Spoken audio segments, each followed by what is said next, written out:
अच्छा, एक सवाल पूछा गया है ख़ातून की तरफ से और इन्होंने कहा है कि मैंने पहले भी सवाल किया था बट आपने कोई रेस्पॉन्स नहीं दिया। आज मैं फिर से पूछ रही हूँ, मेरी शादी को 5 महीने हो गए हैं, लेकिन शादी के दिन से ही जब मैं इस घर पे पैर रखी तब से ही मेरी सास मुझे बहुत दुख दे रही हैं। बहुत बात बात पे ताना देती हैं, मेरे माँ बाप को लगा कर मुझे बहुत ताना देती हैं। अच्छा, बहरहाल इनके पूरे सवाल का ख़ुलासा जो मुझे लग रहा है वो यही है कि इनकी सास इनको ताने देती हैं और ये उनकी खिदमत करती हैं तब भी जो इनको बुरा भला कहती हैं, और इनके हस्बैंड के साथ भी इनकी लाइट भी काट देती हैं और बहरहाल इनको बहुत परेशान रखती हैं इनकी सास। तो क्या करना चाहिए? क्या करना चाहिए? अपने सास की खिदमत और बढ़ा दो, अपने सास से और मोहब्बत करना शुरू कर दो। इतनी मोहब्बत करो, इतनी खिदमत करो कि आपकी मोहब्बत उनकी नफ़रत पर गालिब आ जाए, आपकी मोहब्बत उनके दिल में बैठ जाए, आपकी मोहब्बत उनकी नफ़रत को ख़त्म कर दे। इतनी मोहब्बत दो और वो क्या कर रही है उसको नज़रअंदाज कर दो। मुश्किल होगा आपके लिए, मैं समझ रहा हूँ मुश्किल होगा, लेकिन मेहनत करो, इग्नोर करो उनकी सारी चीज़ों का। आपका हस्बैंड अच्छा है और क्या चाहिए तुम्हें? आपका हस्बैंड अच्छा है, आपका साथ दे रहा है और आपको समझ रहा है, आप उनके साथ अच्छा कर रही हैं, अल्लाह आपसे राज़ी है, तो और क्या चाहिए आपको? दुनिया की क्यों परवाह कर रही हैं आप? वो आपकी बुराइयां करती हैं, आपके साथ ये करती हैं, वो करती हैं, उनको मत देखो। आप उनके साथ अच्छा मामला करो। वो अगर एक काम आप उनका करती थी, वो एक ताना दे रही हैं, तो आप उनके 2 काम करने शुरू कर दो। वो 2 ताने देना शुरू कर दें तो उनके 3 काम करना शुरू कर दो। वो जितना आप पर ताने बढ़ाएं, जितना आपसे नफ़रत बढ़ाएं, आप उतनी मोहब्बत बढ़ा दो। मैं गारंटी दे रहा हूँ, एक दिन वो आएगा कि वो ये कहेंगी कि जितना इसने मेरे साथ किया, जितनी इसने मुझसे मोहब्बत की। इंसान का ज़मीर, इंसान का दिल गवाही देता है खुद ब खुद। इसीलिए उनकी परवाह ना करो। आप अल्लाह के लिए उनकी खिदमत करो, अल्लाह के लिए उनसे मोहब्बत रखो, अल्लाह के लिए उनके काम करो। ठीक है, वो क्या कर रही है उसको छोड़ दो आप।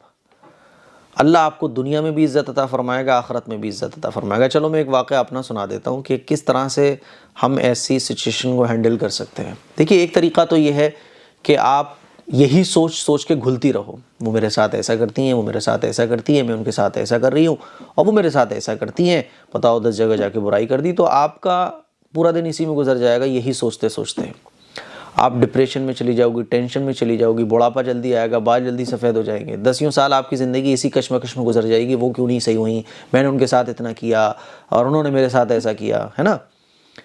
तो ये सारी ज़िंदगी आपकी ऐसी गुजर जाएगी 8-10 साल की। और अगर आप ये छोड़ दो, आप सोचोगे तो अल्लाह के लिए कर रही हूँ, वो बुरी है, मुझे क्या मतलब, मैं तो अच्छी हूँ ना, तो मेरा मामला अल्लाह के साथ है, मेरा हस्बैंड अच्छा है, मुझे अपनी फैमिली को बनाना है, कोई बात नहीं, वो मेरी बड़ी है, कोई मसला नहीं है, अल्लाह मुझे अजर अता फरमाएगा।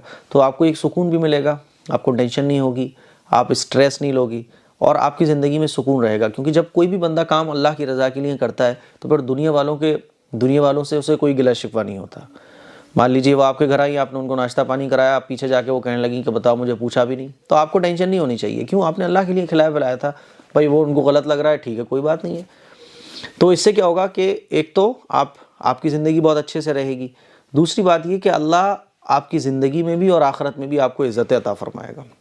और एक दिन वो आएगा कि दुश्मन भी आपके अपने हो जाएंगे। तो मैं अपना वाक़या एक सुना देता हूँ। जब मैं मस्जिद में इमामत किया करता था तो 2-3 बूढ़े लोग मस्जिद में होते हैं ना, जो खुर्राट टाइप के होते हैं, हर मस्जिद के अंदर होते हैं, वो खुर्राट टाइप के होते हैं। उनको बस इमाम की और दूसरे लोगों की बुराइयाँ और कमियाँ ही नज़र आती हैं। तो मैं शुरू में मेरी स्टार्टिंग थी मस्जिद में इमामत की, तो वो 2-3 बूढ़े लोग थे, तो मुझे बड़ी खौफनाक निगाहों से देखते थे। छोटी छोटी चीज़ पे जो है वो चेचे में किया करते थे। तो एक तो ये था कि उनकी चेचे में से मैं टेंशन में आ जाता और मैं भी उनको जवाब देता और मैं कहता यार ये कोई तरीक़ा नहीं है, ये वो। तो इससे क्या होता, बहस बढ़ती, मुझे भी टेंशन होती और 4 लोग मेरे सपोर्ट में होते, 4 लोग उनके सपोर्ट में होते। तो मैंने क्या काम किया कि मैं उनकी फ़िक्र करने लगा। जब भी वो बड़े मियाँ आते थे तो भाई खैरियत है, और अरे आप तो हमारे बड़े हैं, अरे हम तो आपके छोटे हैं, आप हमारे बड़े हैं, आपकी तो दुआओं की ज़रूरत है। और कभी कभी क्या होता था कि वो बूढ़े थे तो चप्पल वगैरह अपनी उठा के नहीं रख पाते थे, तो मैं उनकी चप्पलें उठा के रख दिया करता था। फिर जब वो नमाज़ पढ़ के फ़ारिग होते थे तो उन्हीं के साथ चलना और उनका हाथ पकड़ के, बाज़ दफ़ा वो अपना बैत लेके चला करते थे तो उनका हाथ पकड़ के सीढ़ियाँ चढ़ा देना, सीढ़ियों से उतरवा देना। वो अगर बैठ के नमाज़ पढ़ना चाह रहे हैं तो उनकी चेयर की फ़िक्र करना, है ना। और उनकी चप्पलों को उठा के रखना, उनकी जब वो बीमार पड़ गए तो उनकी खैरियत लेने जाना, तो केयर करना शुरू करी। इसको मैंने देखा ही नहीं कि वो मेरे बारे में क्या बोल रहे हैं, पीछे क्या बोल रहे हैं, सामने क्या बोल रहे हैं, है ना। बाज़ दफ़ा तो ये होता था कि नमाज का टाइम हो गया और नमाज का जैसे ही टाइम हुआ तो एक बड़े मियाँ थे, वो मुझसे कहते थे मौलाना चलो टाइम हो गया नमाज का। अब दो ऑप्शन थे मेरे पास, एक तो ये कि वो मुझसे जब कह रहे होते थे कि मौलाना नमाज का टाइम हो गया चलो, तो मैं कहता अरे यार ये कोई इमाम से बात करने का तरीका है यार आपका, मुझे भी दिख रहा है टाइम हो गया, जैसे कि नॉर्मल लोग हाइपर हो जाते हैं, मुझे भी दिख रहा है टाइम हो गया, चला जाऊंगा मैं, आप कौन होते हैं। तो फिर इससे क्या होता, बहस बढ़ती। वो कहते अरे टाइम हो गया, मैं बोल दिया तो इसमें क्या मुसीबत हो गई, मैं बोलता तो मुझे भी तो दिख रहा है ना, ऐसे बात बढ़ती। उन्होंने मुझे बोला मौलाना टाइम हो गया चलिए, चलो टाइम हो गया। तो मैंने बोला जी बिल्कुल, आपका हुक्म सर आंखों पर, आप बड़े हमारे, चलिए। तो मैं खड़ा हो गया मुसल्ले पे जाके। तो जो है ना, एक दो लोगों ने खुद ही कहा यार आपने कैसे बोला मुफ्ती साहब से कि टाइम हो गया चलो। उनको भी रियलाइज़ हो, बोले मैं माफ़ी चाहता हूँ वो आपसे मैंने ऐसे बोले, कोई बात नहीं। मैंने कहा आप बड़े हैं हमारे, मैंने कहा आप बड़े हैं हमारे, और बड़ों की तो ये मोहब्बत ही तो होती है कि आप हमसे कह रहे हैं, हर एक से तो नहीं कह पाएंगे, आप हमसे ही तो बोल रहे हैं क्योंकि आपको हमसे मोहब्बत है। ये उनका दिल बड़ा हो गया। ये समझ लें आप, जब भी गर्मी आती थी वो मेरे लिए वो बेल का जूस लेके आते थे। अल्लाह, उनका इंतकाल हो गया, अल्लाह ताला उनको जन्नतुल फिरदौस में आला मक़ाम अता फरमाए। बेल का जूस मेरे लिए लेकर आते थे, मौलाना आपके लिए, मौलाना आपके लिए। और वो दो तीन बूढ़े जितने भी थे चेचे में किया करते थे, आप ये समझ लें अब वो मेरे सपोर्ट में खड़े हो जाते थे।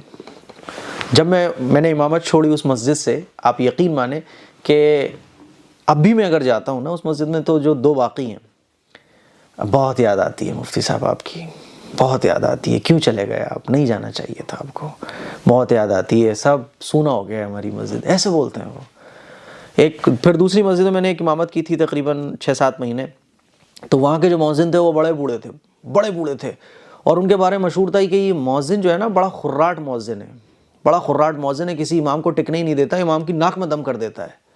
और आप यकीन मानिए कि जब उस मस्जिद को मैंने छोड़ा था, क्योंकि इमामत मुझे पसंद नहीं थी, मतलब मैं ये चाहता था कि मैं कुछ बड़ा काम करूं। इमामत में क्या होता है कि आदमी बहुत बड़े काम नहीं कर पाता, इमामत में उलझ जाता है, फिर वो सारा दिन इमामत में ही गुजर जाता है। तो जब मैं वहाँ से आया था तो उनकी आंखों में आंसू आ गए थे, बोल रहे थे कि मुझे किसी के जाने का दुख नहीं हुआ, लेकिन आपके जाने का दुख हो रहा है। होता क्या था कि मैंने उनको वो मकाम दिया था जिस उम्र के वो हैं, मैंने ये नहीं देखा कि वो क्या कह रहे हैं, मैंने ये देखा कि मुझे क्या करना है।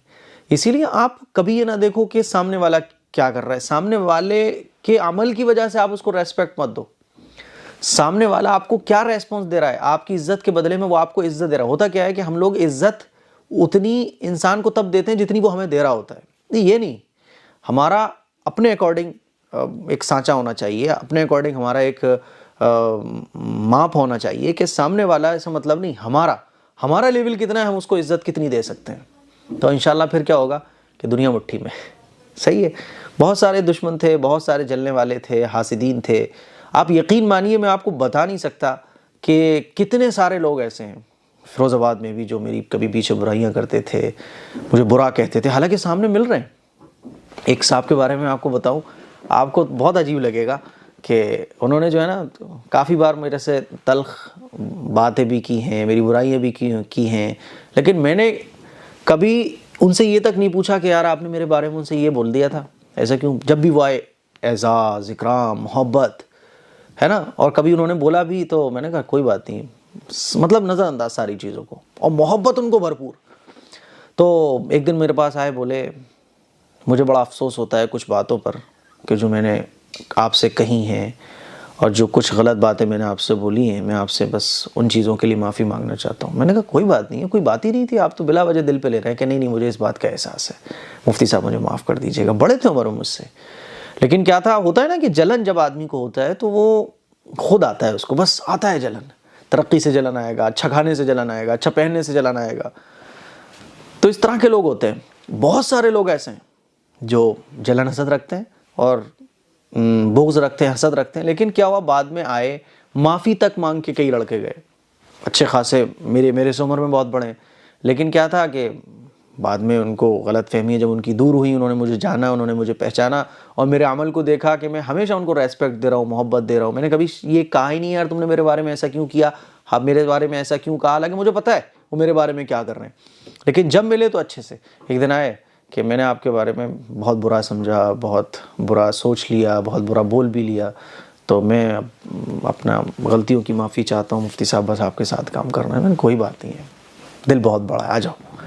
इसीलिए टेंशन लेने की ज़रूरत नहीं है, जवाब बहुत बड़ा हो गया मेरा। लेकिन ये एक कॉमन प्रॉब्लम है कि हम जो है ना अपने अकॉर्डिंग इज़्ज़त सामने वाले को तब देते हैं जब वो हमें हमारे अकॉर्डिंग दे रहा होता है।